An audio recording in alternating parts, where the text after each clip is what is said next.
bisimilah dal leen ak jàmm ñu dikk ak yéen ci li gën a fës ci yéenekaay yi enquête quotidien la ñu koy dooree mi xëy nag dikkaat ci li nga xam te ni moo ñeel suppression bu conseil économique social et environnemental ak bu haut conseil des collectivités territoriales journal bi nañu le premier grand test nguurug Sénégal dana test ñi nga xam te ñoom ñoo di député ya nekk foofee ci pencum ndawu réew mi nag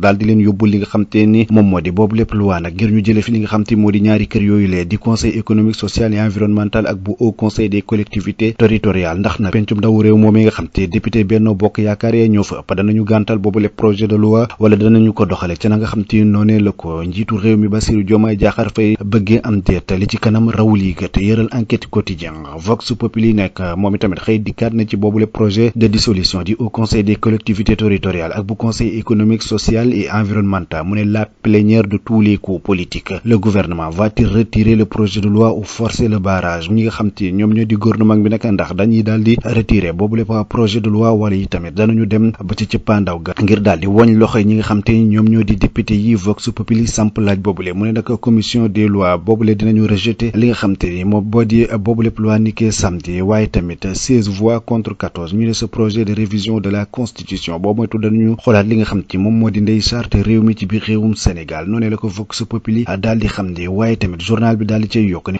manifestation bi nga xamante amoon na ci réewum Sénégal ngir nag daal di jàppal tànk askanu Palestine bi nga xamante ni dañ leen di noot jamono jëlee ilimaani joriñ ju Ousmane Sonko moom nag wax na ay dëggam gannaaw ba nga xam te dem na fekk ji moomu lem daje si du quotidien nañu nag lu ñël wàllum fitna gi nga xam te gis nañ ko ci biir réewum Sénégal ak nit ñi nga xam te dañ leen di boom di jël seen bakkan mu ne la Sénégal en alerte orange fi mu toll nekk daanaka réewum Sénégal daal ci guuta la nekk ndax nag ñàkkum kaaraange gi métti na lool bëri na ci ay ñaawteef yoo xam te ni gis nañ ko ci biir réew mi ay nit ñoo xam te dañ leen di dogaale di leen addu kalpe wala yi tamit ñoo xam te ni sax dañuy jóg ngir boobu leen te kenn du xam ana lan moo wundu yooyu lay ñaawteef si du quotidien dikkaat na ci na mu gën a yaatoo lii quotidien lañu nekk ministre de l'intérieur moom itamit wax na ci ñàkkum kaaraange googu de nee na nag li nga xam te moom moo di chiffre insécurité boobu nag doy na waar ndax nag luy toll ko fukki nit ak juróom benn faat nañu leen diggante weeru sulet jàpp août waaye tamit ñeenti téeméeri nit yoo xam te ni daal dinañ leen di teg loxo ci ayu bés bi nga xam te moom la ñuy génn ki nga xam te moo di ministre de l'intérieur tamit daal di cay yokk mu ne que personne n'est crainte de sortir bu kenn tiit génn ndax nag fi mu toll ni dañuy jël seen matuwaay yëpp ngir indi kaaraange ci biir réewum Sénégal noonee la ko Jean Baptiste Tine di jëwriñ jur lu jëm ci wàllum biir réew mi kaaraange gi daal di xamle ci biir journal bii di lii quotidien journal bi yokku ci tamit ne lu ñeel wàllum au conseil des collectivités territoriales ak conseil économique social et environnemental le projet de loi rejeté en commission des lois ñi nga xam te ñoom ñoo di député nag daal nañu rejeté boobu lépp projet de loi noonee la ko journal bi di lii quotidien daal di xam ne mu daal di cay yokk yi tamit ne ki nga xam te moom moo di njiitu réew bu Sénégal Bassirou Diomaye Diakhar Faye république populaire bu Chine nag ñoom ñoo ko daal di invité ba tax na nag moom mu daal di jël vol ànd ak soxnaam ngir nag dem fekk ci boobu lépp sommet nga xam te moom moo di sommet sino-africaine noonu la ko journal bi di lii quotidien xam ne 24 heures yéenikaay nañu nag projet de loi bi nga xamante ni njiitu réew mi Bassirou Diomaye Diakhar Faye yóbbu woon na ko foofee ca pencum ndawu réew mi ngir nag ñu daal di tas li nga xam te moo di au conseil des collectivités territoriales ak conseil économique social et environnemental daal di nañu koy gàntal noonu la ko xam ne ci biir journal bi waaye tamit mu ne le rejet du projet de loi en commission a-t-il un effet ndax gannaaw ba nga xam te ni dàq nañ ko foofee ca commission ba ndax lu ni mel nag dana ci am njeexital am déet journal bi samp na ab laaj waaye tamit mu daal di ci yokku ni lu ñeel wàllum politique nag gannaaw ñi nga xam te ñoom ñoo di waa parti socialiste fi mu toll yi nag ñu ngi def seen kéem kàttan ngir boolowaat nekk benn xool na nga xam te noonee la ñuy def ba demaat ci yooyu lay jongante nag ngir ñu mën cee am dara noonee la ko journal bi di 24 heures yéeni kaay xam de mu yokk cee tamit ne kii di ilimaani jëwriñ ji Ousmane Sonko day moom daal di woon nay dem fekk ci ndaje ma nga xam te amoon na ci Ndakaaru ngir nag jàppal tànk askanu Palestine mu ne Sonko plaide pour une approche politique visant à isoler Israël mu ne la nga xam te moom njiital gouvernement bu Sénégal di Ousmane Sonko bëgg na ko nag mooy ñu xoolaat doxalin gi ci wàllum politique bu ko defee ñu xam na nga xam te noonee la ñuy def ba lii di réewum Israël ñu gën koo beddi ci wàllum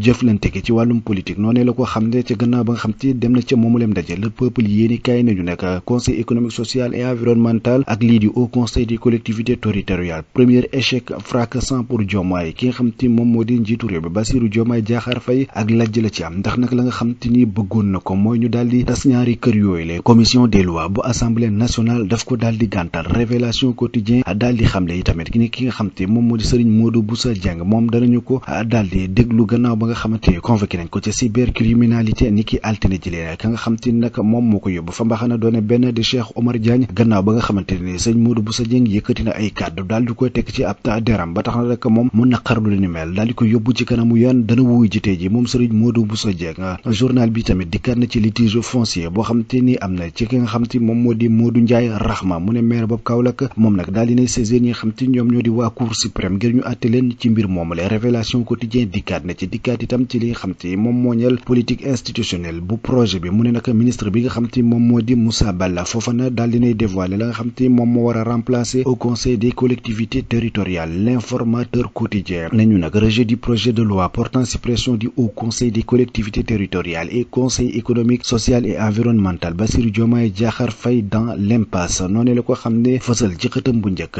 nataalu njiitu réew mi Bassirou Diomaye Diakhar Faye bopp ilimaani jëruñ ji Ousmane Sonko ak bopp président bu assemblée nationale Amadou Mame Diop réew mi quotidien nañu en soutien au peuple palestinien Sonko liste les péchés d'Israël moom ilimaani jëruñ ji nag wax na la nga xam te moom moo nekk bàkkaari réewu Israël jamono jële mu ne nag faut écarter cette barbarie humaine validée cautionnée par des pays occidentaux décrète le premier ministre sénégalais waaye tamit ki nga xam te moom moo di jëwriñ yor lu jëm ci wàllum biir réew mi kaaraange gi di général Jean-Baptiste Tine moom nag mu ngay xam ne ni daal fi mu toll ni ñàkkum kaaraange gi ci biir réew mi gouvernement bi dana jël ay dogal na ngir daal di koy dakkal fukki nit ak juróom benn la ñu boom ci biir réewum Sénégal ci ñaari weer yi nga xam te ni moom la ñu génn ba tax na ne ki nga xam te moom moo di Jean-Baptiste Tine di xamle rek ni ñoom fas yéene nañu jóg taxaw tem ngir nag indi saafara ci ñàkku kaaraange googule 2 minutes quotidien nañu extrême violence fukki nit ak juróom benn faatu nañ diggante sulet ak août Jean-Baptiste Tine lu nu mel daf ko bëgg a dakkal noonu la ko journal bi xamle Le Soleil yéeni kaay dikkaat ci manifestation boobee nga xam te amoon na nag ngir daal di jàppal tànk ja nekk ca bande de Gaza Ousmane Sonko solidaire de la Palestine noonu la ko Le Soleil yéeni kaay daal di xamle journal bii di Source A moom itamit dikkaat na ci li nga xam te moom moo di commission des lois ba nga xam te ni nag moom daal dina sànni ci àll ba li nga xam te moom moo di projet de suppression bu conseil économique social ak bu au conseil des collectivités territoriales foofee nga xam te moo di ca plénière ba ñu amaloon waaye nag mu ne ça passe ou ça casse bés bi yéeni kaay nañu nag dissolution bu ñaari kër yooyu lee enjeu dina plénière la nga xam te moom moo di plénière ba ana fan la nar a mujjee ni ki tey ji Le Regard yéeni kaay xëy dikkaat ci li nga xam te moo di kàdduy général Jean-Baptiste Tine ci ñàkkum kaaraange gi ci biir réewum Sénégal ak bëgg-bëgg bi nga xam te nguur gi am na ko jamono ji nag ngir fexe ba kaaraange gi gën a ñoŋ ci biir réewum Sénégal noonu la ko journal bi daal di xamle yor quotidien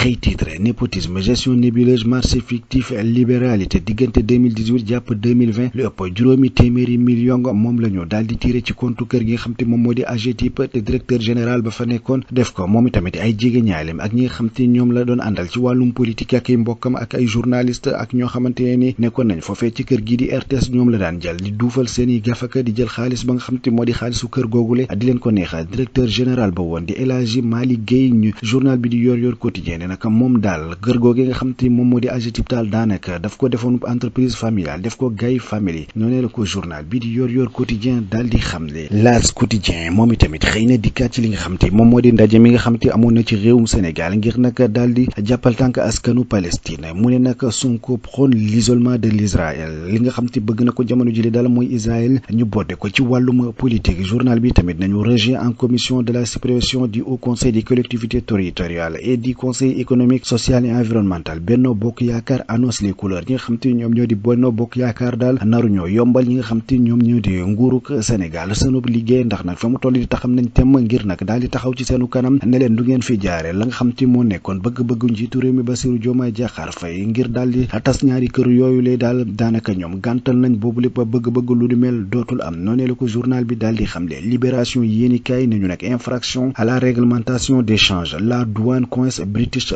Petroleum acculé le développeur principal du projet GTA transige à hauteur de 3,1 milliards de francs CFA loolee di koppar yi nga xam te ni nag jàpp nañ ne moom war na ko fay douane bopp Sénégal noonee la ko journal bi di Libération yéeni kaay daal di xam ne waaye tamit dikkaan na ci kàddu yi ilimaani jëriñ ju Ousmane Sonko mi nga xam te ne la mu bëgg jamono jëlee mooy ñu daldi boddi Israël ci wàllum politique waaye tamit ñàkkum kaaraange gi ci biir réewum Sénégal ak fukki nit ak juróom benn yi nga xam te ni faat nañ leen ci ñaari weer yi ñu génn la nga xam te moo di xemmemteefu jëwriñ joor lu jëm ci wàllum biir réew mi fexe nag ba yokk kaaraange gi ci biir réew mi di sàkku ci askanu Sénégal nañu nag bu kenn bañatee génn doxee say soxla ndax nag taxaw nañu takku temm ngir nag ñàkkum kaaraange googulee daal di jeex la koy wund mooy niki ayubés bi ñu génn luy tolloog ñeenti téeméeri nit daal di nañ leen di raafal yóbbu leen ca kaso ya ngir nag xool ñi nga xam te ñoom ñooy doxin gu sellul doxin gu jaarul yoon ana ñan ñoo mën a indi jéey ci biir réewum Sénégal loolee di kàddu ki nga xam te moom moo di jëwriñ joor lu jëm ci wàllum biir réew mi di général Jean-Baptiste Tine yëral journal bii di libération yéenekaay mbokk yi mu nekkoon li gën a fës ci yéenekaay ñu doon leen ko dëgtal di leen jox dig daje